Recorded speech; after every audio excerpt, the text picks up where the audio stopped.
Honestly, bro, I might get dummy and hit the bong rip when we get to the park trip report. Because we are that. Like I said, I really don't really indulge until I get to the cast.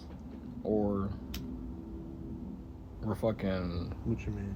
Oh, like I never really get literally I get like 2 bong rips and it lasts me like 8 hours. And then I'm like when I'm like by myself. Yeah, I got it. Because I really don't like smoking that much by myself. I like, what's the point? That's where we differ.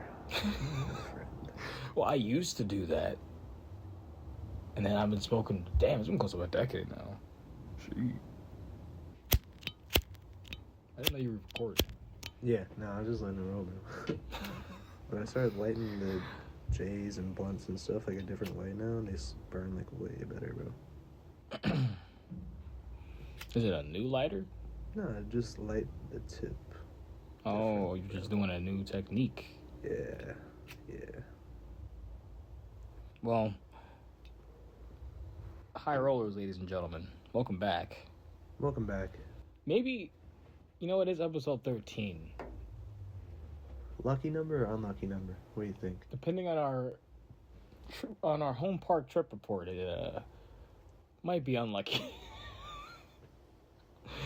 Besides the one day, or the one, 4-hour period where I got really good rides on Twisted. But besides that, welcome back to the cast. We got lots of news. But otherwise, at the end, we'll be covering Instagram question that we asked about last time. About, oh, right. About the hybrids. Yep, which, honestly, if you want a full-on, in-depth talk about that coaster talk, their recent episode basically covers that perfectly. It was 30-40 minutes of a classic Bob and James debate. Man. It was a classic. So, yeah, we'll talk about that later. We went to, at least I went to Busch Gardens twice this past 2 weeks. Katie twice, and we both went to Six Flags America. Six Flags America. For some reason. For some reason. For an hour. For an hour. It was great. But what did you say this was again? What? The gas. Oh, so yeah. So inside of Russian cream. So we have a Russian cream joint. But what is this? Just a street OG just with it? Street OG. Yeah. So it's the street OG Thunder with some Durban Gushers, which what I remember is 90% THC, but sativa hybrid and the Durban poison of it definitely hits your head. So I've been liking it. I've been enjoying it. So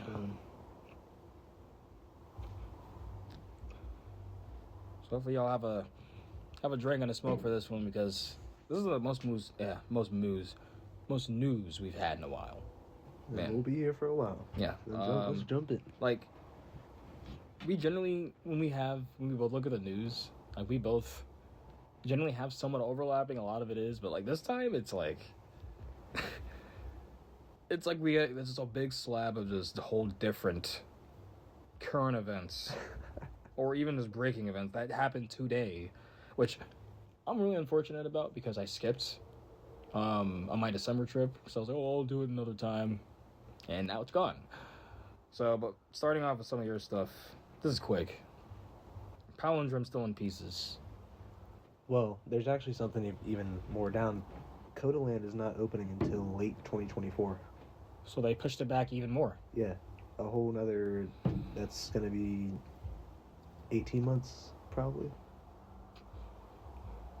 18 months. A lot of revenue in that is crazy because I know they hold so many racing events there. Yeah. NASCAR was just there. F1 will be there at the end of the year. And that's, at least globally, it's bigger than NASCAR. But you have people that are traveling all over just for that. I'm sure Timmy would want to go. Oh, yeah. I feel like I said 100% a few casts ago. That would be awesome to see a race and then go on some basically one-of-a-kind type of experiences. That Palindrome being that... Is that Westhower's first, boomerang-type model? I'm not sure, honestly. Because or shuttle type model, because I don't think I've remember one before. And the Vekoma tow coaster, like, come on, Codaland, we'll see. But Universal Studios Hollywood. I thought this was interesting. There was a lot of stuff going on. So, did we talk about them the roller coaster sounds testing last cast? I think. I don't think so. No. We maybe have. I don't know, but if we didn't, that was some cool news. They were like, it sounded like Velocicoaster test runs. Yeah. But essentially, I don't know where it was in the park, but like you're walking up towards it, and you hear like roller coaster sounds and screams. Yeah. And it definitely sounds like they are getting ready to put something big at Universal Studios Hollywood. Something that it's potentially needed for a while. Maybe it's taken them a bit because it is the most landlocked out of all the Universal parks.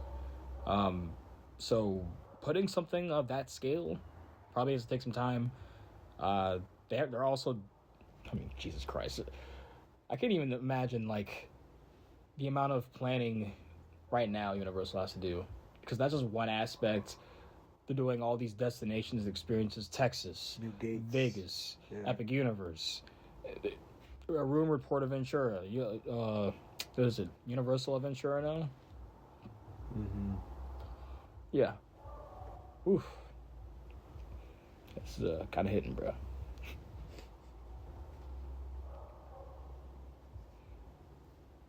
So this was interesting. I didn't see it all though. But Universal Orlando offers all new ticket deal. Mm-hmm. Yeah, it's for Florida residents, and it's like $150 for a 1-day ticket. You get 2 days free. And it's 2 parks. It's pretty good. Guest buy 1-day ticket, 2 park ticket, and gets 2 days free. It's like $50 a day.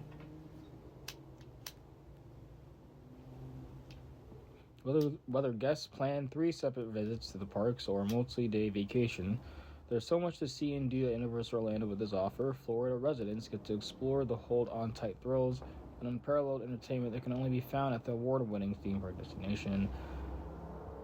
Universal said the all-new offer is available from $164 to $209 plus tax.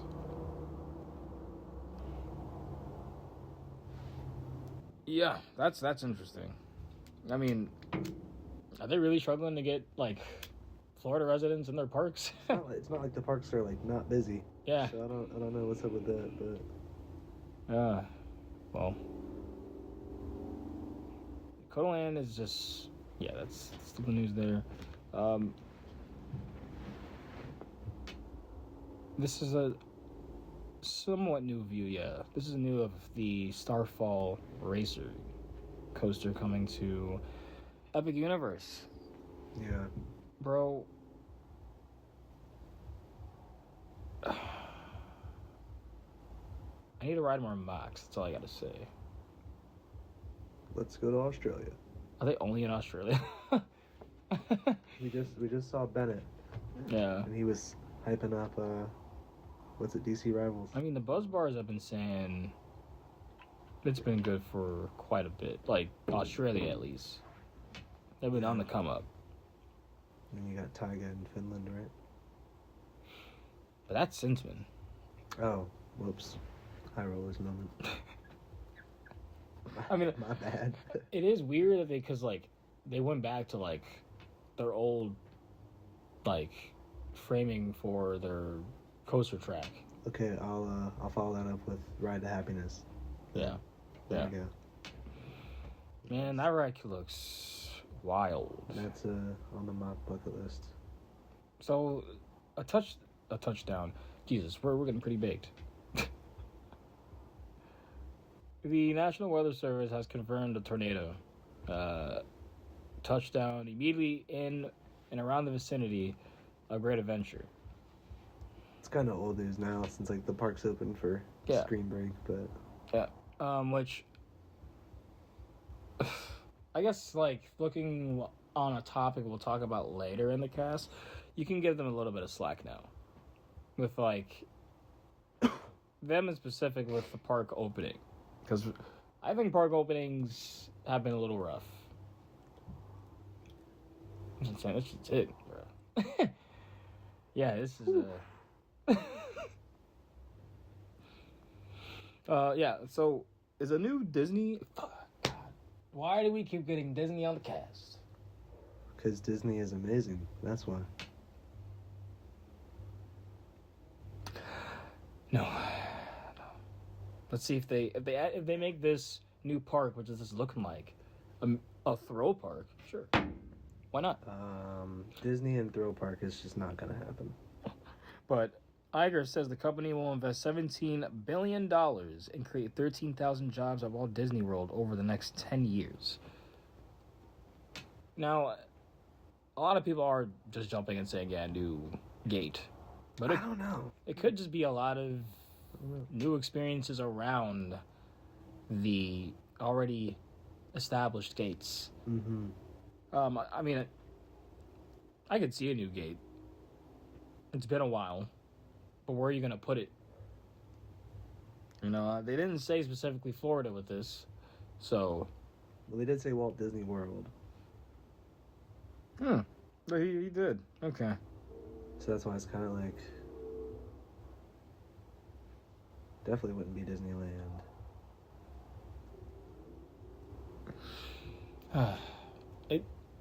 What would they even make the fifth gate be? I forgot what the rumors were for a while. I think they were supposed to be somewhat similar to. I want to say they were somewhat similar to Epic Universe in the sense that like it was going to be more thrill oriented, but there has been no talk about that for years. There's been, I mean, it took them almost 2,000 days to put up Tron, so Well, what about Cosmic Rewind? How long did that take? I don't know. Because, I mean, you could just kind of consider Tron a fluke, maybe. Here I am advocating for Disney. What has happened?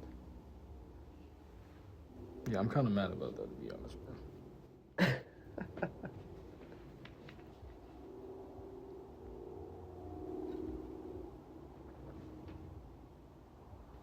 Okay. They announced Tron in 2017. They announced Cosmic Rewind in the same day, the same time, I think, like 2017. But they installed the first track piece of Cosmic Rewind in 2018. And it was supposed to open in 2021 with the pandemic and all that stuff. So. Damn. Alright, yeah, fuck that. Nah, I ain't advocating for shit, bro. I'm hopping right off that train, bro. Fuck that. That's what I'm saying. Like, nah, like I'm not joining the Disney honestly, Dick Rider pass holders. Hearing that, well, I'm not saying I wouldn't be a pass holder and go to the parks, but I'm definitely not assuming they're getting a throw park. There's no fucking way. Look, if they get a throw park, I will literally be an 80-year-old man by the time that is open. Oh, man. That's probably the only park I'll be able to enjoy if that park opens, because I'll just be too old. Which is going to be a sad. It's like, You know, on better news, the Gotham City escape trains look delicious. It's like, don't they have like a lighting package too? I do not know. If they do, those are going to be better than the Velocicoaster trains, because the Velocicoaster train lights don't even work. So. Yeah, but how long will it take for these to break? I don't know. Maybe they'll actually be upkept. It's probably like too much of a hassle for Universal to do that, but that's also still, it's kind of like, dang, they're not really following their standard by not doing that.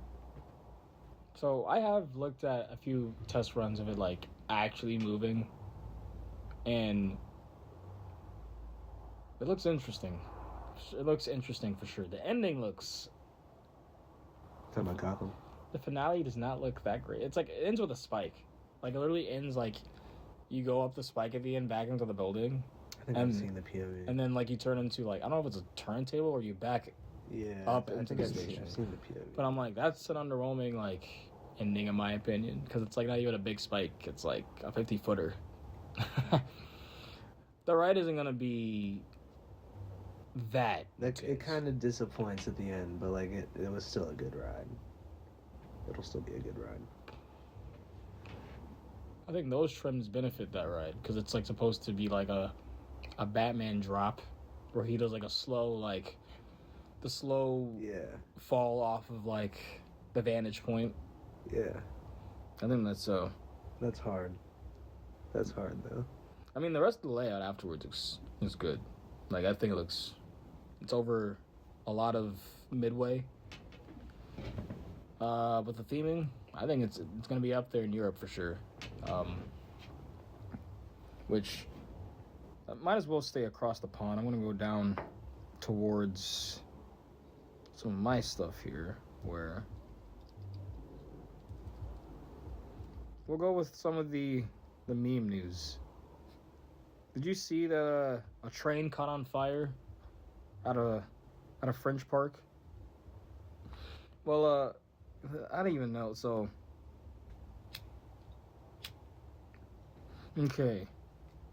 So, Objective Mars caught on fire at Futuroscope in France. There's a video too.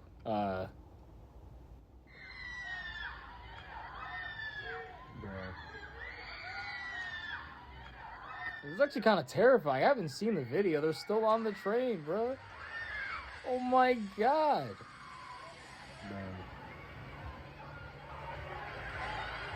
Luckily, only 2 passengers were injured, but Jesus. People have a new fear now. The train randomly combusting underneath you.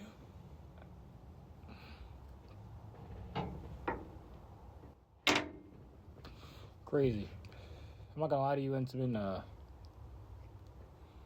You guys are great, but it's not always you, but damn. So stand over the pond. Toutatis, the opening was slammed. See the picture?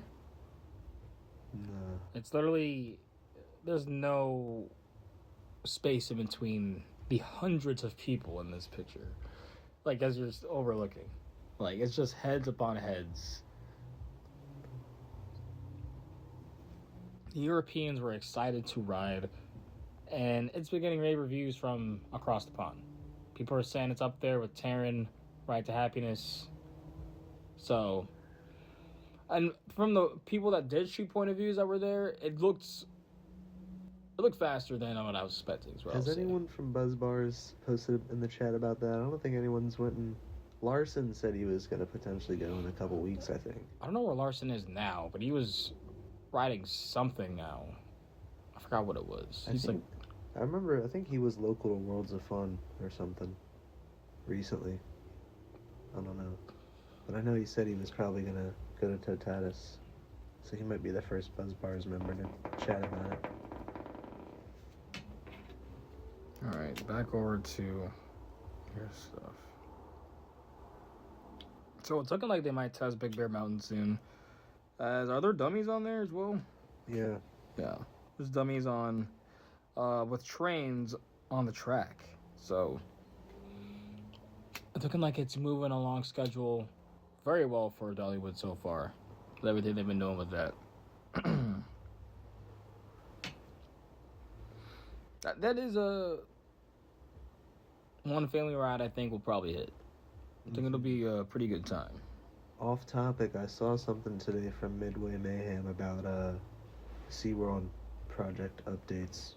Updates? Just land clearing. Well, if you're excited for another straddle coaster, everyone. Might have been pipeline stuff, though. Like finishing up for pipeline. So this is the thing where I was mad I didn't get to ride, or didn't get to experience, because it's an experience, not even a ride, really, but... This broke this morning. Yeah. So Poseidon's Fury experience in, I forgot exactly where in Islands, but in front of Mythos. Lost Continent. Okay, yeah. So that's jokingly the Hagrid's extended queue. Yeah, it was down for refurb for so long, and now it's so weird. They just said, screw it. That's really weird. They're just gonna pull the plug on it completely and work on something anew, it seems like. And I know a lot of people were saying it was dated in a lot of areas, but it was definitely a good experience and a good time. I did not see that coming. Yeah. I'm hearing Zelda is what a lot of people are saying. See, if they just put in that, I don't know, man. Like, people are saying a land. I don't think that's enough land, because if they're putting in the Sinbad, the theater into account too. Because there's like an overview that shows that. And they're very close. Basically, they're right next to each other. And they don't use Sinbad's theater at all anymore. It's sitting in there just wasting. If they put that all together, maybe a land. Yeah. But I don't know about Zelda. It'd be pretty wild. I know Universal is definitely eyeing how well Super Mario Brothers movie did, with, I think, it now being confirmed the best opening box office for an animated movie ever. $368 million opening weekend. We considered going and seeing that too someday. So yeah, that I wouldn't put it past. That's a really interesting essentially development. I wouldn't put it past if there is a new land. Let's get some minions in Islands of Adventure. It's like just one thing to ruin the park. Literally. Well, I'd say a lot of others. I saw other people saying next is probably going to be Toon Lagoon. Maybe they'll keep the rides but retheme it, refresh it. I feel like Comic Book Cafe or the comic book strip area could like get an update before Toon Lagoon, but I don't know. Yeah. Either or, I could see people's arguments about both of them being dated. But at the same time, the same way, they don't look bad at all. It's just there's nothing really there for them. Yeah. So, yeah. That's really I think if they were to do anything, they should revamp them. Because it seems like they're going to kind of shift the Lost Continents theme now. We'll have to see. Because I hope they don't... At least tie whatever this thing is into Lost Continents somehow. I just hope they don't get rid of Mythos, and I hope they don't get rid of... They definitely wouldn't, though. Not Mythos, because it's like their top dog. And that's why I think they're going to have to tie it in. And I hope they don't get rid of the Talking Fountain, because that man is hilarious. I think when we last went, he wasn't really active, but when I was there in December, he was very active, and that was a blast to just hear him.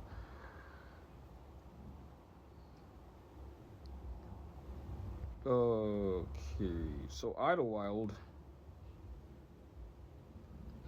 might be doing something new, and it's actually already on RCDB. Seems like they're adding a Zamperla family coaster of some sort next year. What? Oh. Yeah, okay. Yeah, what? It's not really exciting. Yep. Idlewild. That's definitely forgotten about in the Pennsylvania lineup for sure. It's just mid. Have you ever been? We need I mean, there's two creds there, and maybe one day. I swear I heard Roller Coaster isn't bad at all. It's pretty decent, but I don't know. I could be... It's an old PTC, though. I don't know. To see. Well, did you see any of the Uncharted coaster facade? No. It looks pretty ridiculous. It's up there for sure.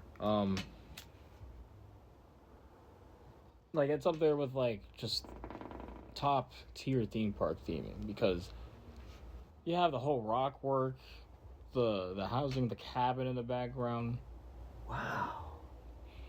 That's insane. The human like embedded into the rock work, like that's going to Universal Aventura. That's what I'm saying. Like I think there's a reason why like Universal is looking like they're helping them out a bit.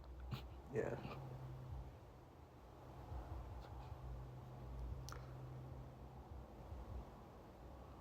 Oops. Okay. Okay, so let's just get it over with. ArieForce One reviews. Very good. I considered going. People have been loving the hell out of the ride. I still have yet to look at reviews on YouTube of all that stuff. But generally from talking to people, hearing their opinion straight up, it's definitely the one of those elite coasters, probably, like most likely. It's gonna be top 20 easily. 10. Like it could be your top 10. Like it's one of those that just get ready for your essentially your elite coasters to be shifted type of ordeals. Where it fits exactly depends on your taste, but for some people, like, it's already hitting the number one, so it's not that common. Depends on credit count. I'm sure.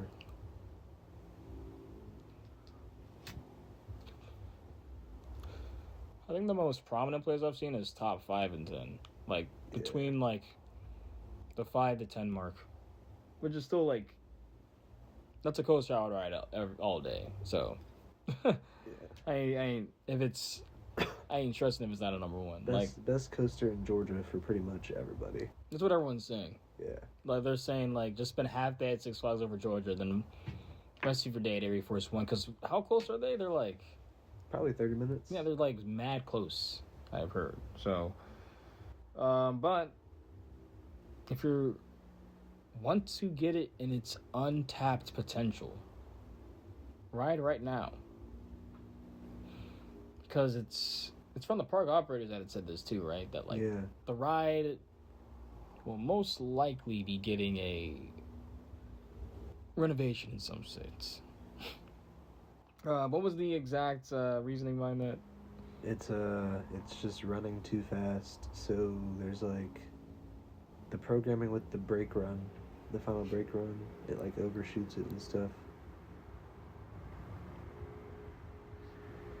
They said like Red Train was running sub 40-second runs consistently, and they took it off the tracks. But not Blue Train? Yeah. So it's like green and blue it twisted. Why do they differ? It's like you get a lucky train. I don't know. It's like one of those. I don't know. It's so weird. But that thing is like hauling. But yeah, I think they already have taken Red Train off, right? I don't know what they're doing daily. Well, I know I think it's only weekends right now. Okay. Like after Easter, it's shifted to like only weekends for a little while. So I would assume they will take the problematic train off, talk to RMC. They're probably like actively right now during the week, like testing it, trying to figure out how to like fix it with the programming and stuff. See if they have to like add more brakes going towards the station or something like that. Or they might have to just add a brake on the drop, like at the bottom of the drop or something. That would be terrible. I just hate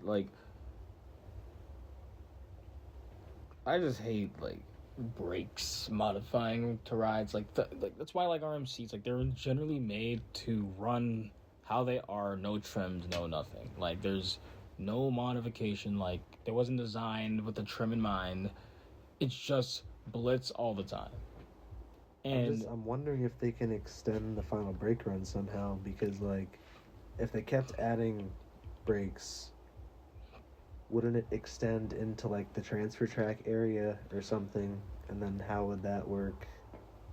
I don't know. I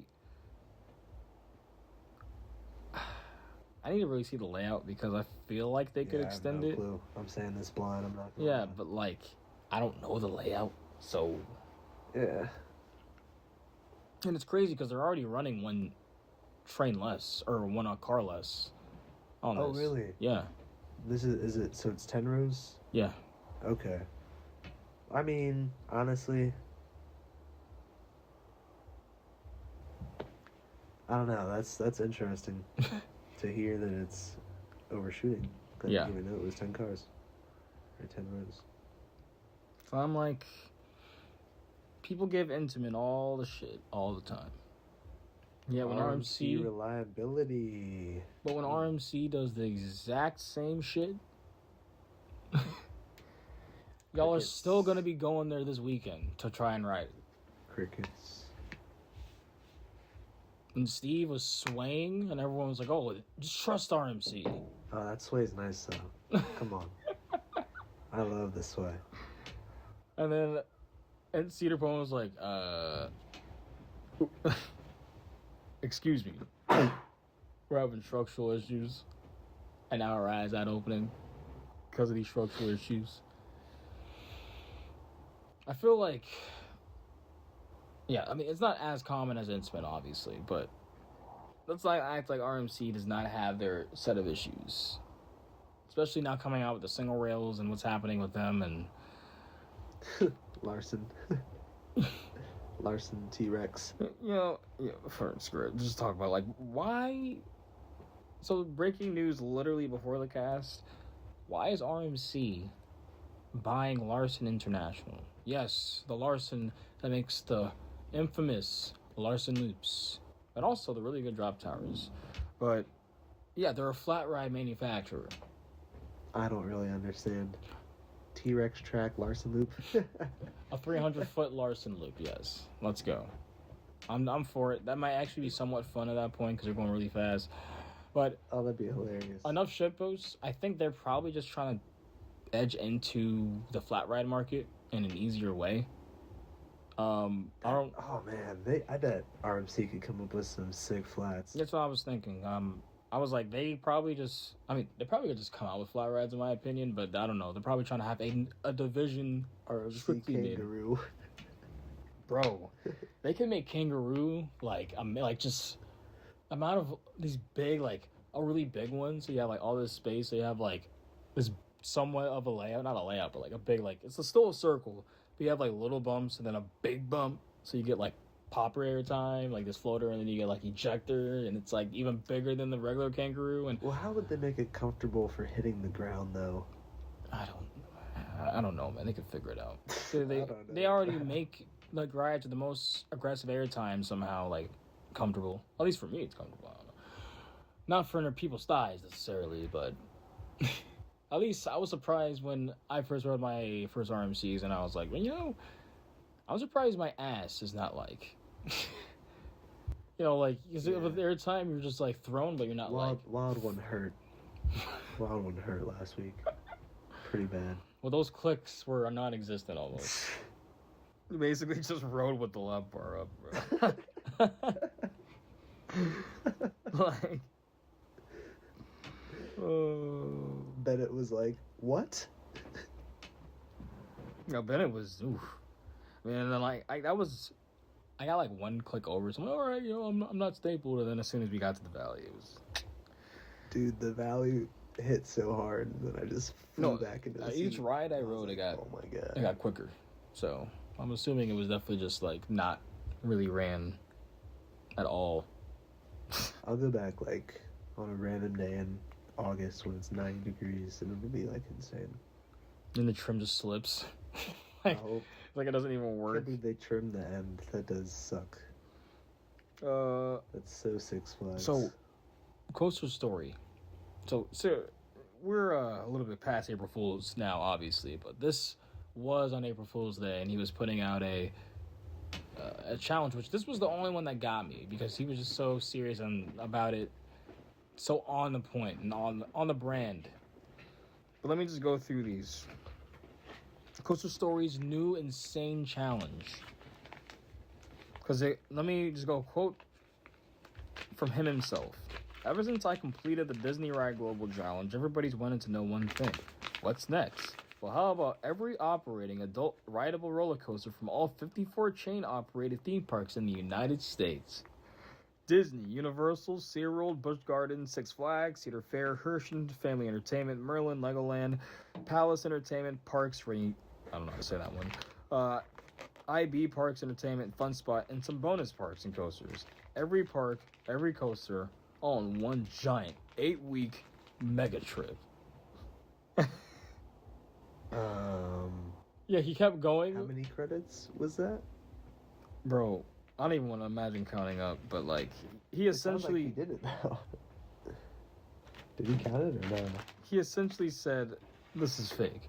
Because, like, he said he appreciates the support. It was clearly fake. There's no way he could keep his job and still be a functioning human, I'm assuming, by the end of that trip. So, I want to do it, honestly. Bro, by week 4, I'd hate theme parks, bro. You just drop all the tobacco? Or no, you good? Drop some gas. Can't be dropping the gas. That stuff's expensive now. Be good. But actually it isn't, but actual gas. Right, you are. So there were actual permits, it seemed like, for Universal Studios Hollywood. The coaster? Who knows if it's the coaster exactly, but it's looking likely that it is. So that's more information about how they're moving with plans on that. Keeping a lot of momentum right after Super Nintendo rolled. The parks are going to be... I mean, honestly, Universal Studios Hollywood isn't a destination park like a lot of parks are. Not at all. I skipped that. People think of Universal Studios Florida. They think of Japan for the Universal parks. So, for them to turn it into that, I'm hoping they have the crowds in mind. Because you can pull people easily with your Universal projects. Like, that's not the issue. That park specifically, the issue is, will it be fun at that point? Will it be a small Disney? That's what we're about to see. Did you see anything of Tundra Twister coming to Canada's Wonderland? Another flat. So they are so many flats, but this is the stuff I was talking about. Where I want to see some innovative new flats coming to Katy or a lot of Cedar Fair parks. Another Zamperla? That would be amazing in Jungle X. That's what I'm saying. In Jungle X? That would be amazing. Get rid of backlot completely. Did you say backlot? Yes, get rid of backlot completely. And put that flat there? Yes. How about retheme backlot and extend that area into where Tornado was? Oh. Put the flat there. It was right there. I'd rather have that. But Canada's Wonderland is one of the parks where I know their flat ride collection is gonna slap because they have just so many. It's almost like they the floorboard. Honestly, guinea pig. I wouldn't have put it past you, but yeah, they're like the guinea pig for Cedar Fair's flats, and then they don't put them anywhere else. I know. I don't understand that, even though they're good. So, yeah, I want to see something like look up Tundra Twister. A lot of people are saying they would even question if they would ride it. I know that's one of those where I'm like, yes, that's pushing the barrier. That's stuff I love. Yeah. So, I still need to get on a zipper. I need to go to a fair. I've been on one in the Prince William County Fair, and they slap pretty hard. Really need to get on one. It's definitely, it feels like you're actually in a car crash, but in the best way possible. So that's on the bucket list. Take that as you will. Zambezi Singer confirmed to not open with the park. When's the park? Didn't the park already open? Park's opening, yeah. It opened this weekend. Yeah. Oh yeah, that's what Larson was talking about, opening day.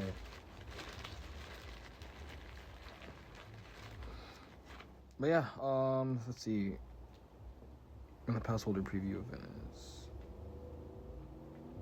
Well, they don't even have the preview date, but honestly, I'm gonna assume Memorial Day.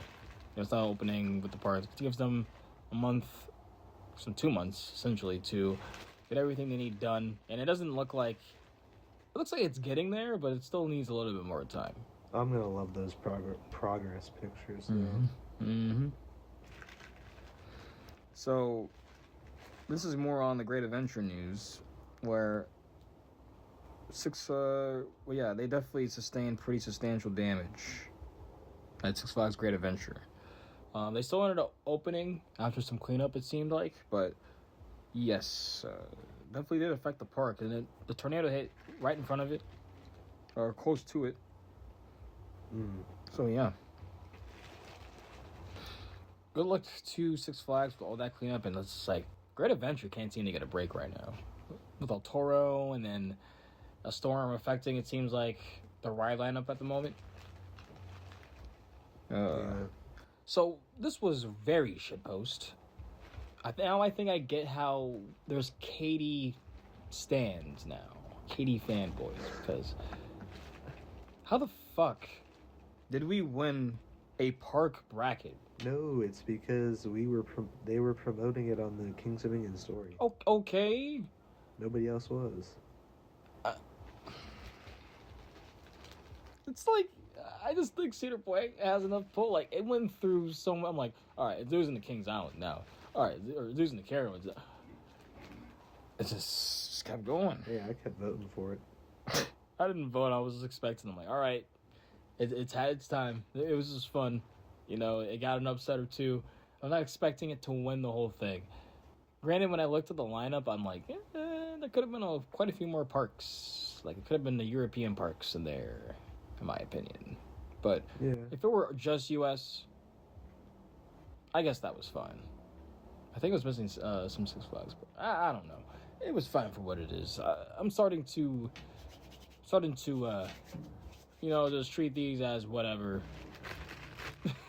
Now these polls, because well, then the Coaster 365 exactly, got a ton of pull for the Steel Vengeance Velocicoaster. Which now I guess it's unpopular to like Steve, because like the stuff I was seeing on Steve seems like underrated now. Not gonna lie. Like, obviously we're shitposting a bit, but like people were just saying the most egregious things like about Steve. I'm like, what? What am I reading? What do you mean? What? Parking lot coaster compared to the most themed in the world. Like, Steel Vengeance has great theming. Like, I'm sorry. I like wild rides. And not saying Velocity isn't wild. Don't get it twisted, but there's never a moment where I'm accidentally, like, essentially threatening to bruise RC's head on Velocicoaster. Bro. Or his face. That's all that I'm saying. Like, that, I like relentless rides. And those will always be above and beyond for me. And Steve is relentless. Like, I get the complaints. I get all that. But, like, at the same time,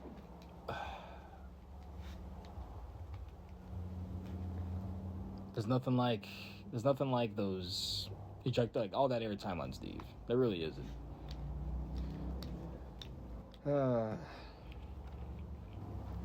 Listen, I love airtime, and I love positives.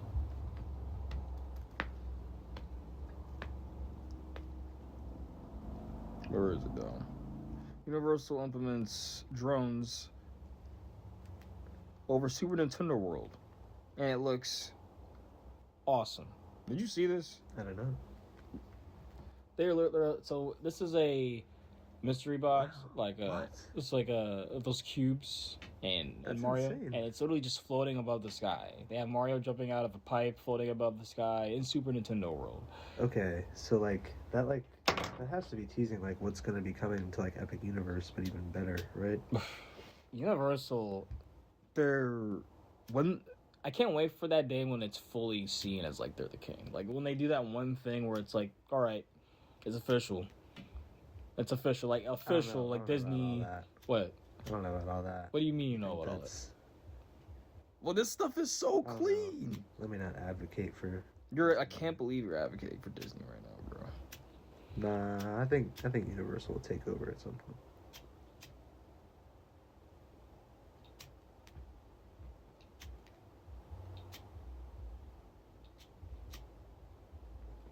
So, this was pretty crazy. Did you see that track is officially being installed at a Six Flags Qiddiya for Falcon's Foot? I saw this in the chat. We covered it, and we already talked about the plans, about how the Intamin was literally at the cliff, making and talking to the park operators, and how that park has essentially been in motion, and people are kind of in denial of that at this point because of all the, like, the station has been placed, but now they're actually putting track on this world-breaking. This is gonna end Coaster Wars forever, in my opinion. Like, the stats are there, but, like, will it be good? I mean, people, I guess you could say that about Steel Dragon, because people say it's good, but it's not, like, you know, elite. Yeah. Exactly. Like, yeah, nah, I don't know. I'm not really a true believer yet. So, would you say that... Until I see, like, an actual POV. So, would you say that Coaster, like, for there to be a good recruit into the Coaster Wars, it has to also hit and not just break a record? Yes. Top Thrill Dragster isn't in the running for anyone's number one really anymore, is it? I mean, you had some people, but majority definitely did not have it past top 20. It has to be something that people actually look for. Like, hell, Ka is barely even in my top 20. Yeah, exactly. So, I mean, I wanted the cred, and I think I would have liked it more than Ka, but I wasn't like... I'm excited to see essentially what happens. Which, well, let's go on to, what did you have for Top Thrill? That's the one thing I... Oh, the big, gigantic hole that they were saying was going to be a footer for the spike. It just got filled with dirt.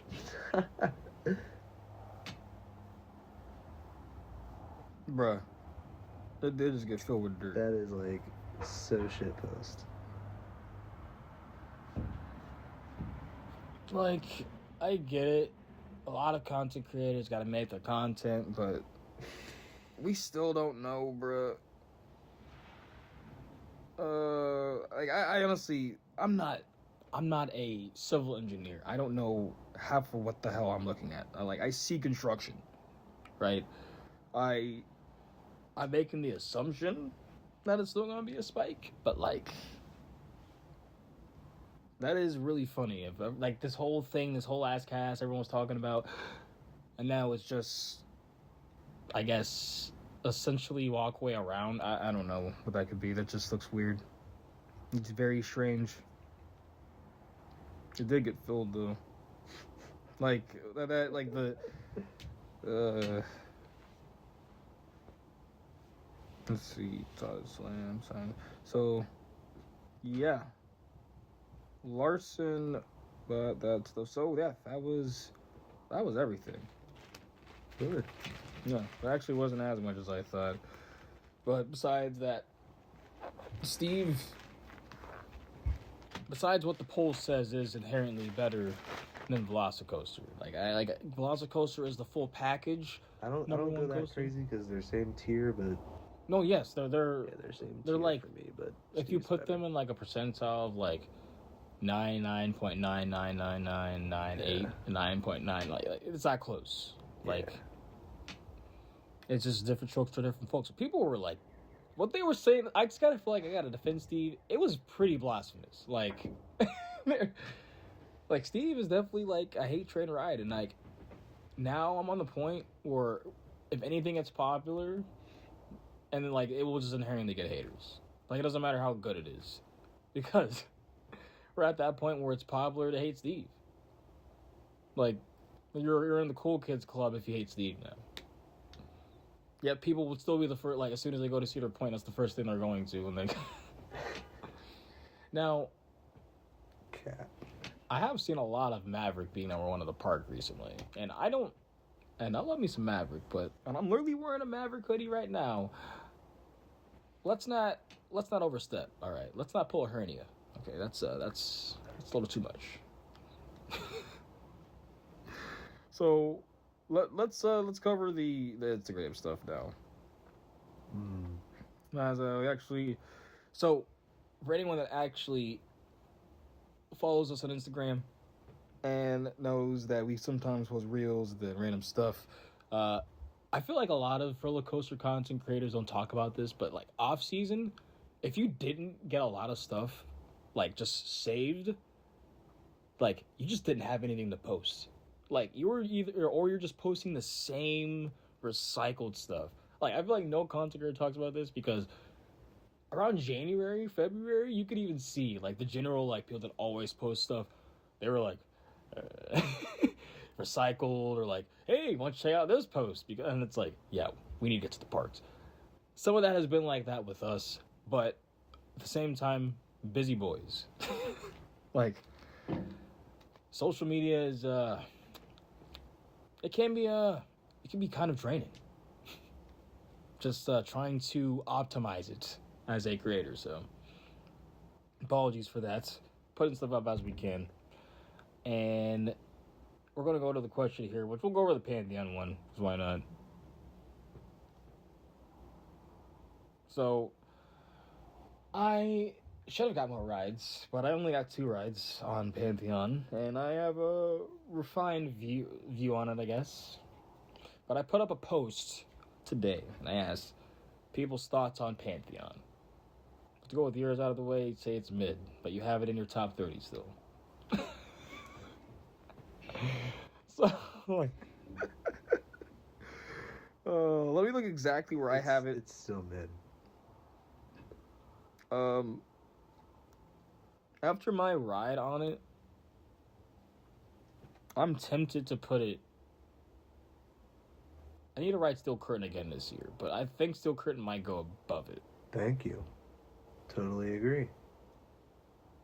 But I need to ride Steel again. I need to get like multiple rides on Steel Curtain again. But like Kennywood's such a stacked park. It's like, what do I ride? You know? Actually, that's what I was saying. Like that's what, like, to me, I love parks where I can go and I'm like having a hard time deciding what I want to marathon. Maybe, at Coaster Talk Pod, let me just throw this out there.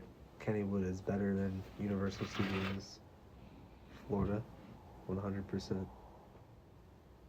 But not Islands of Adventure. No. Okay, I was like, okay. Honestly, I'm not gonna lie. Studios Florida is almost mid. It is mid. He got mad because I said King's Dominion's better than Universal Studios Florida. I mean, the only thing I have issue with that is... Okay, now I'm thinking the ride lineups. Alright, so let me just get out of the way. Twisted Timbers and Intimidator. Those are the 2 I'm riding when I go to King's Dominion. I can't think of what I'm riding. Mummy, I'm riding that like 3 times, 4 times tops, and then I'm gonna get sick of the I'm riding it once and I'm leaving. No, because I gotta get lucky to get that like 2 quick ride. So once I get that, I'm gone. What else do I do there? Maybe Transformers, but I'd rather ride Spider-Man. It's like, for me, Studios is... Oh, you're kind of right. It's At most, the most time I'd spend there. 1 on Rip Ride Rocket, 1 on Gringotts. Oh, I forgot about Rip Ride. 1 on Mummy. I actually like that now. And like 1 on, I guess, Men in Black. And then I'm out. There are like 4 rides there. They've honestly, everything they've taken out has just hurt that park in my opinion. Because like Jaws was one of my favorite rides of all time. Like one of my, like if I just ranked rides, it would still probably be in my top 10. Like over a lot of coasters. Just how much I loved the use of the animatronics, the immersion, the skipper talking to you. Like it's a different experience every time. Like fantastic attraction. And there's nothing like that. No screens either. That was before screens existed. Just like a full-on practical effects ride. And yeah, there's nothing like that. Like, there's nothing like that in the Soul of Universe Studios anymore, I would say. Like, you have the smaller stuff like AT. I had to be smacked to get on that, and that's what I did, but if I have to be smacked to get on a ride, that doesn't mean it's a good ride. I don't know. Studios side bores me, to be quite honest. 100%. Because, like... Once you've been... I don't know. I don't really like going back. Because, like, even on the island side, there's, like... I would ride Spider-Man. Like... I would still ride that every time I go, and I still do. I would ride... I love River Adventure. I mean, I want everything to work when I ride it, but I would still ride that because I love the T-Rex on it. The drop's good on it. Like, there's a lot more I'm thinking of in the islands that I would just say, you know, it's great, I'm gonna ride. Whereas, like, I have to feel like it has to be a dead day, and I'm like, you know, let's kill some time at Hollywood Studios. Yeah. I don't know. Yeah, what were we even talking? Kennywood? How maybe Kennywood is Studio? Yeah, Kennywood is much better. We were talking about Pantheon. Yeah, yeah. But I'm just like onto that first tangent. Yeah, like Kennywood is a much better park than Universal Studios or Florida. I can't attest to Hollywood, but I could see that too.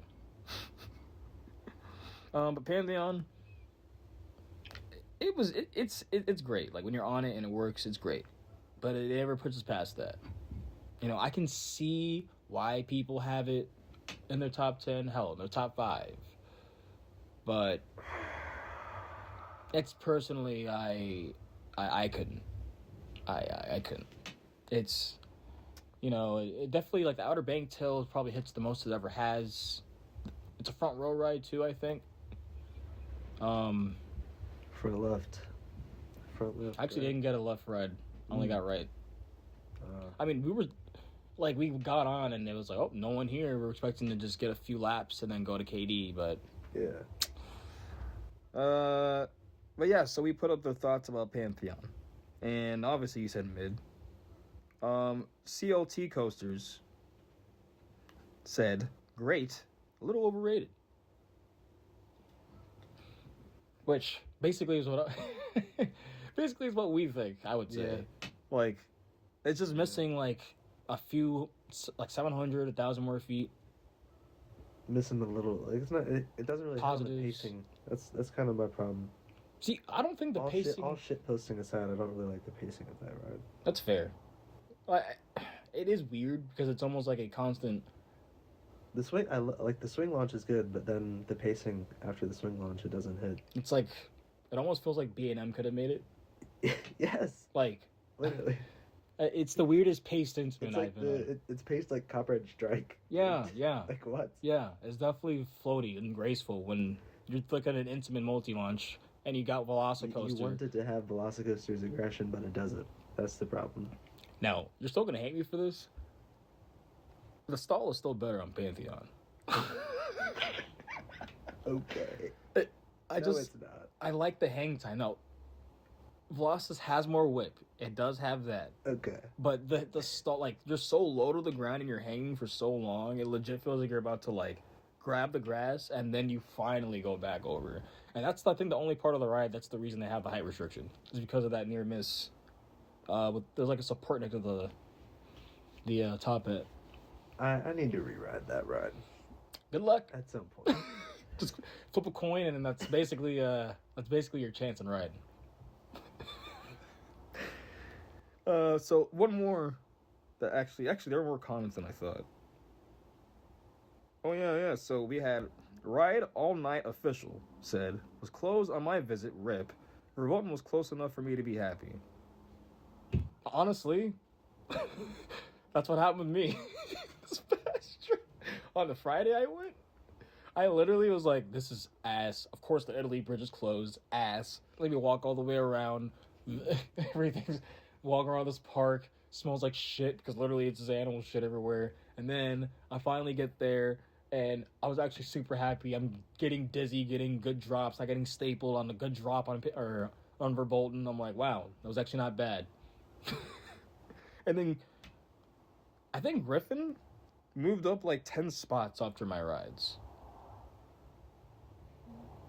That's random. No, it was so random. Like, but it already wasn't that high, but it's in my top 40 now.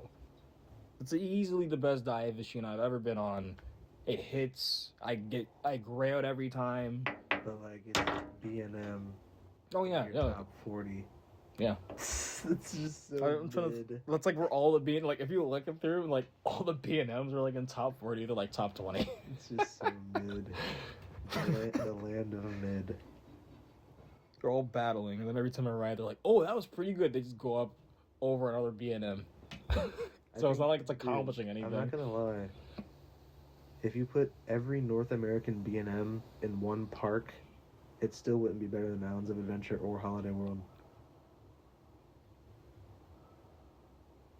So you take away Thunderbird. Still take away Hulk. Still wouldn't be better than Islands. Or... Okay, no, Islands needs Hulk. Hulk is like that. B&M? Hulk is like it's like a support in the pyramid of islands. Okay, so you have like Kumba Hulk, Alpengeist, Montu, Afterburn. Like these are like Banshee. Yeah, those are pretty good. Then you have the dive machines. Yeah, you're dropping off. You have the floorless. All right, so you have Flying Dinosaur. No. I said North American Okay, B&Ms. so did you say Fury yet?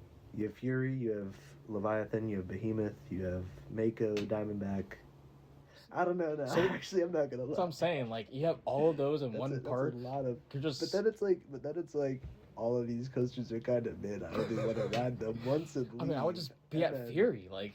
I don't know, bro. Like it'd be like I would get early, ride like Alpengeist, Montu, Kumba, Hulk, and then lap Fury the rest of the day. Oh, and then I would ride Diamondback. Well, you got all the. I'd ride the best hyper coasters too. Oh, I'd ride Manta. God, it really sucks flying dinosaurs. They'd be like, it's too bad Nighthawk. And then Shimbala's missing. It's like, it's too bad Nighthawk's better than, or not Nighthawk. What is Batwing? It? Batwing. Yeah, Batwing's better than Tatsu and. We haven't even got to the trip report yet. Oh, but dude, I don't know. I feel like it's not a bad ride. It's just very uncomfortable. That's interesting. With all the B&Ms. But that seems like a shit post for the Instagram. If you put every single B&M in North America into one park, so many people would say yes. So many people would say yes. That's like a objective, obviously, yes, that would be the best park of the world. But it's like, they're all B&Ms, they're all mid. Exactly, that's what I'm like. I wouldn't even know. Look, like, I feel like I'd go in, and there's so many, like, mid options, I wouldn't even know what I want to get. Yeah, I'd have analysis so paralysis. Like, walk out and go to Islands of Adventure and just walk. I would be stuck thinking, like, God, like... They all suck, what do I ride? I mean, nothing would have a line, because they're capacity machines. That's crazy, though. That's an interesting one. But it's like, I don't know. This kind of just speaks to me on, like, I think B&M does not have any, like, really good models. Watch, Pipeline's going to be your number one B&M. I'll believe it when I see it. So, our boy, AJ, those are Virginia, said, gets too much hate. Well, yeah, the theming sucks. It's a very great ride. I said, definitely a great ride. Warmed up since last year. It's just so hard to get on the ride. And it shouldn't be. I mean, he's kind of saying it's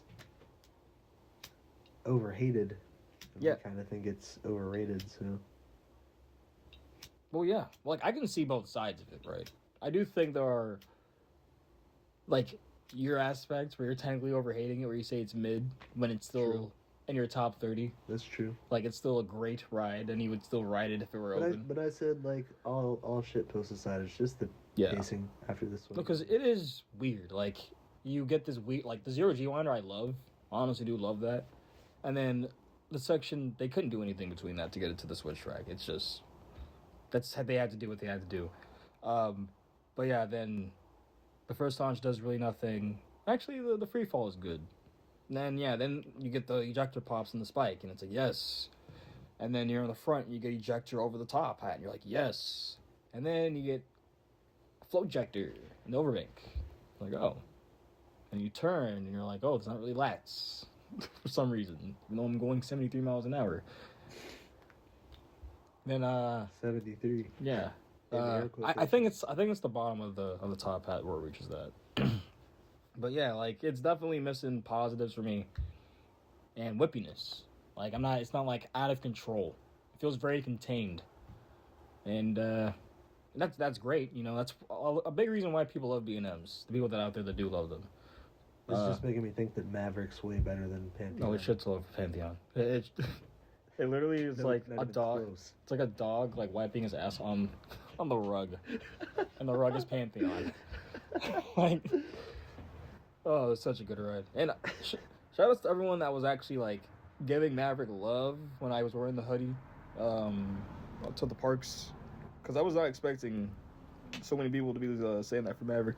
I was joking. I wanted to joke with a Thuzy I saw that had a Valraven shirt on going on Griffin and be like, so you're going to ride the best dive and you're wearing a shirt for the worst dive. But yeah. So this is, like I said, this next one, Coach Talk covered it perfectly in their debate. But I'm going to have to actually go to the Instagram for this to cover the wooden coaster debate. So, with the leak of Boulder Dash getting the Titan track on the drop, it has ensued a lot of nerdy debates that really are pointless, obviously, at the end of the day. But obviously, it's still fun to discuss about it. When does a wooden coaster become a hybrid? And I put up 4 options. Obviously, there's so many stipulations. Like, there's so many, like, you can go down the biggest rabbit hole in House in Wonderland. So, like, basically the 4 I put up was a full Titan track or RMCI box is what makes it a hybrid. Titan track full conversion. Which I messed up on. It's basically the first option. Right. 300-foot sections or smaller, or 300-foot plus sections of Titan track makes it a hybrid. Or any Titan track on a wooden coaster. Even the smallest section. Now, I was actually kind of interested about that because I thought I was expecting it to be just the first 2 options. But the fact that someone went essentially the Bob route and essentially saying, like, honestly, almost any sort of section kind of can make it not because, like, yeah, I could see it both ways. Like, if you put, like, 1 foot of hybrid track, like, it's 99.9% of the coaster is a wooden coaster, but you could technically say it is a hybrid because it's not all wood. But I would say the feel and the vibe of a wooden coaster is what makes it a wooden coaster. Hell, RMCs are almost new gen wooden coasters in that sense, and like how they bring that wild, out of control feel. But better. What'd you say? Better though. Yeah, obviously, because steel, that you're able to do more, invert easier. But yeah, like, it comes down to, like, which is 1%. Let's say 50% of a coaster is wood, 50% is Titan track or steel. To me, that's completely a hybrid.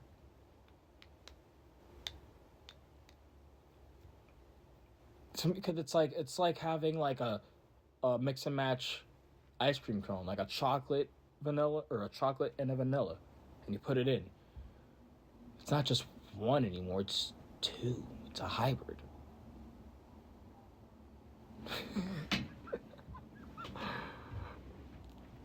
I don't know. I don't know about percentages. You just gotta gauge it. Yeah, I feel like it will generally come down to the field because, like you said, with White Lightning, I didn't even know there was Titan Track on it. I couldn't tell you where there is. Like, yeah, it's just such a pile of steaming crap. Like, okay, that's overselling. It's definitely White Lightning is garbage. it's not great, but it's good. It's definitely like it's there. It's right there. Why not get a few rides? Good. Yeah, it's a good Woody. What? It's a good That Woody. ride is garbage. No, it is good time. Mind Blower is a good Woody. That's you could put someone across you right now and ask them the same question, and they might just say that might be the worst coaster they've ever been on. So, who knows? I think I would really like it, but.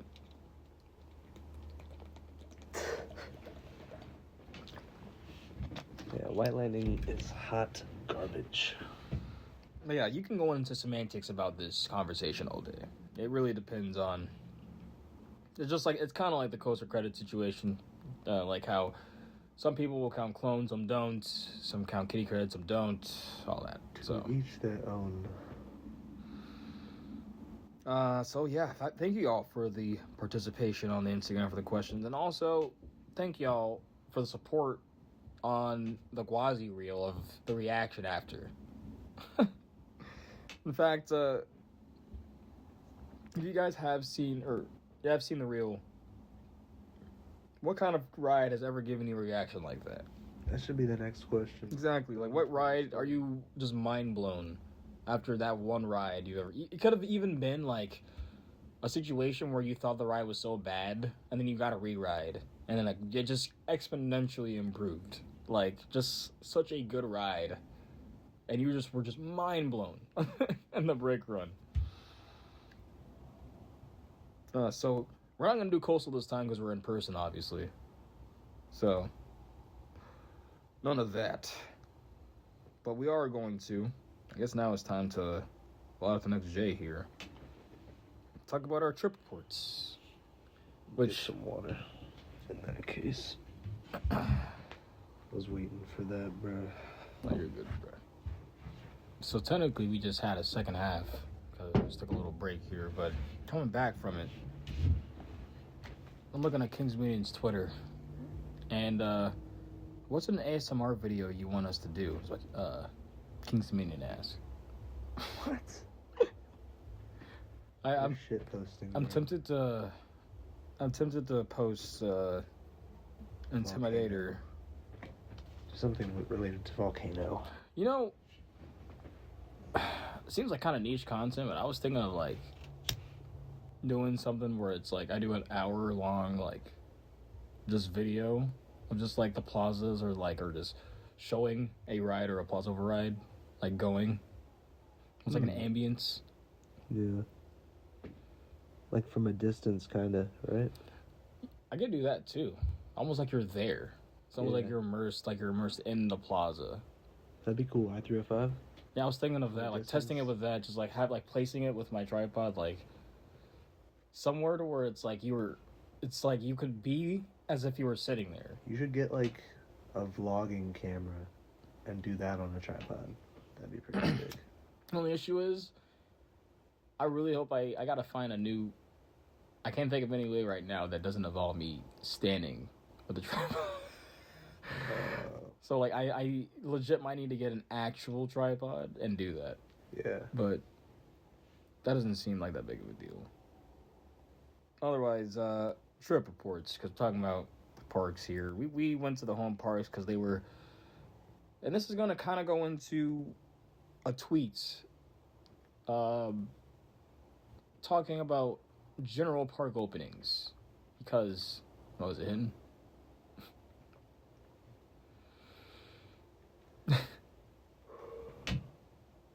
I think a lot of times parks will say or people will see open and they expect the whole roster of their lineup.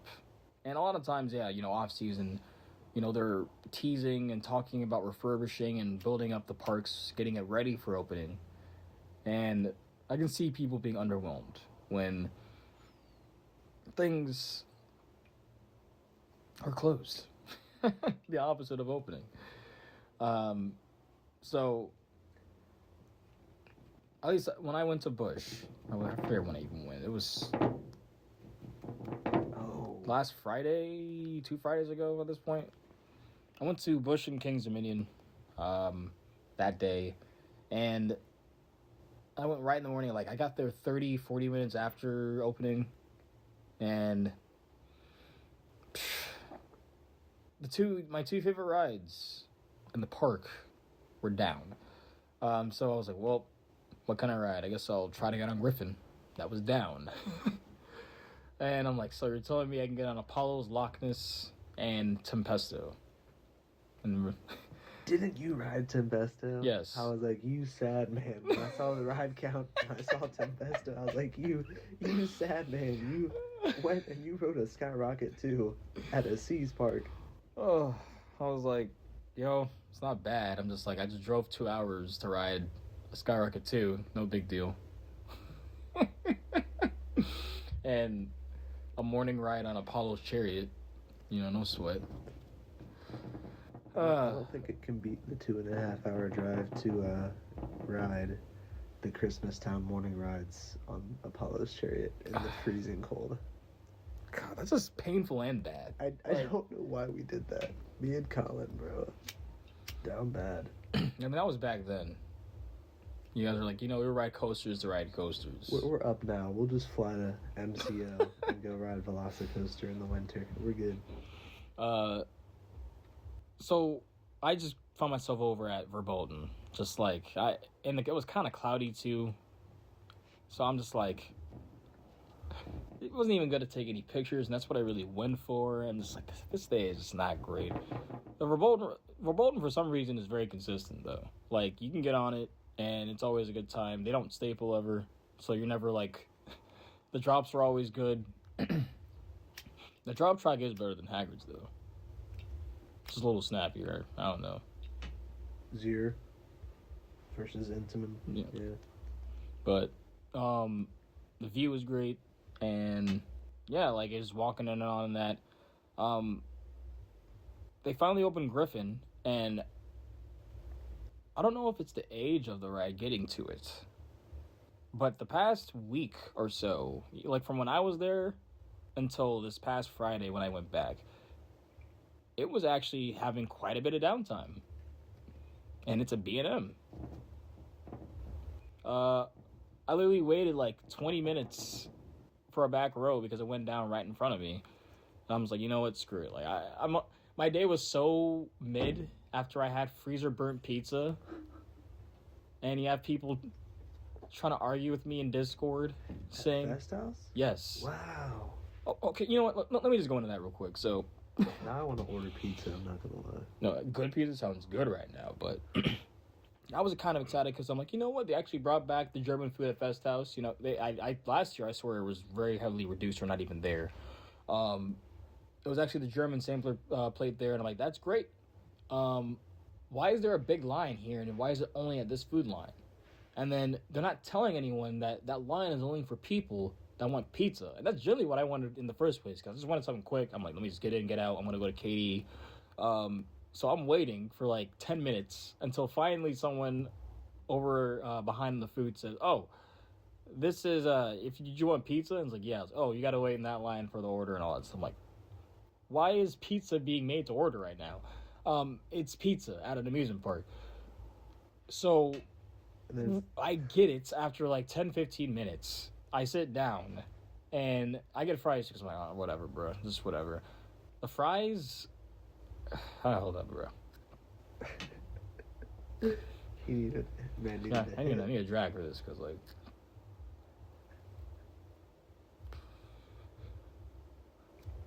The fries essentially tasted like mini funnel cakes. Oh. Like, I don't know what they used essentially the same batter, or, like, as funnel cakes... Because there was almost no starch or potato taste at all. I had 3 of them. I'm like, all right, this is all right. I essentially felt like I had 3 bites of a funnel cake fries. And then you know how you have like a few bites and you're like, this is great of a funnel cake, and then after the 4th you're like, all right, I'm done. That's what I felt with my fries. I had the pizza and I'm like, it's not bad. And so you just all of a sudden underneath all of like the regular, pizza taste, it's freezer. And I'm like, you pay all this, you weigh all this lie, like this experience today is just like nothing's open. You're like, and then you have Grain and Grill. I did have Grain and Grill that day, and it was fantastic. It's like a night, and I'm like, there's no way, like SeaWorld. There's no way people are trying to tell me that, like, maybe if they didn't go before 2021, you could say, okay, or 2022, excuse me, you could say the food is much superior over Busch Gardens Williamsburg. But now, no contest is Kings Dominion.